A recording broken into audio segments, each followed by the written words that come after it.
Are you a Spanish citizen or a citizen of other Latin American countries and you want to naturalize in El Salvador? This video is for you.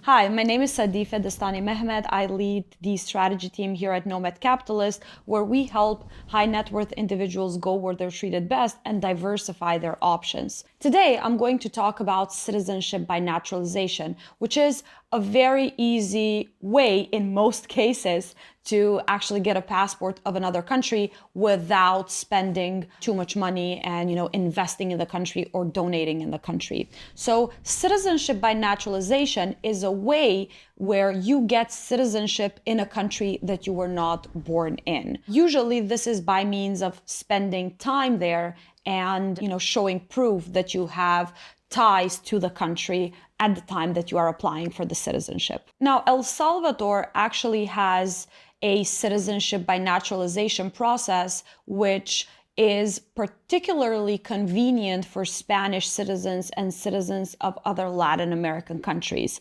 Usually, for other citizens that are not the ones that I've mentioned, you need to live in El Salvador for 5 years in order to apply for citizenship by naturalization. But that's not the case for Spanish citizens and citizens of other Latin American countries.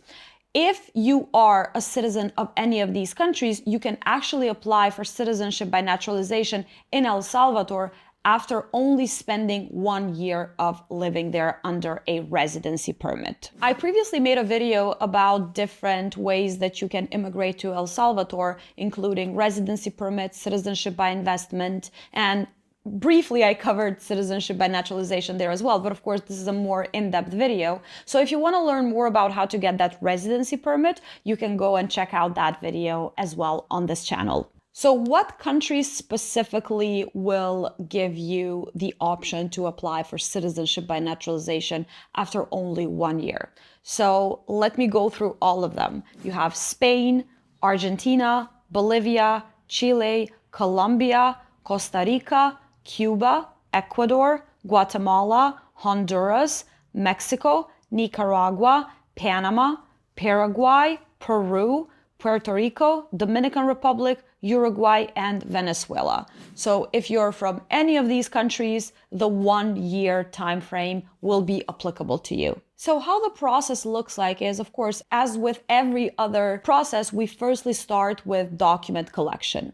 It is important to note that when you're collecting the documents to apply for this citizenship by naturalization, they all need to be apostilled and notarized. So there are quite a few documents that you will need to collect in order to apply. Of course, copy of your passport, your residency card that you initially obtained in the beginning before you qualified for the citizenship. You need other documents such as birth certificate, marriage certificate, if you're applying with your spouse, police clearance from in El Salvador and also from outside of El Salvador. So you need to have a report, for example, if you are from the US, an FBI report would be needed. So all of these documents are collected and you will need to actually be in El Salvador when you are applying. So this cannot, of course, be done remotely for obvious reasons, because in order to qualify for the citizenship by naturalization, you actually also need to show proof that you have not left El Salvador for long periods of time. So the physical presence requirement before you're applying for that year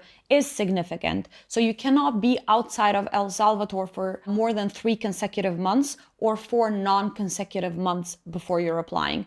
So this is, of course, needed for that residency, but also it is needed to apply for the citizenship. After the documents are collected, the application is submitted and it is sent to the Attorney General office. At that point, they will do the due diligence, the review of the application, and after it is approved, you will have your oath ceremony in order, of course, to finalize the process. One thing that I would like to note, which is very important, is that just because you have gotten the passport doesn't mean that you can never return to El Salvador anymore. There is a very important requirement where if you are absent for more than 5 consecutive years outside of El Salvador as a citizen, they might revoke your citizenship. So that's something that you should really be careful, because this does require maintenance. When you are applying for other passports, either it being citizenship by naturalization in El Salvador or any other citizenship, what you need to be careful of is checking whether the country allows dual citizenship. Now, El Salvador does, so you can essentially maintain your citizenship combined with other passports, but there might be some countries that will not allow you to be a dual citizen. So that will be something that you really need to be careful of.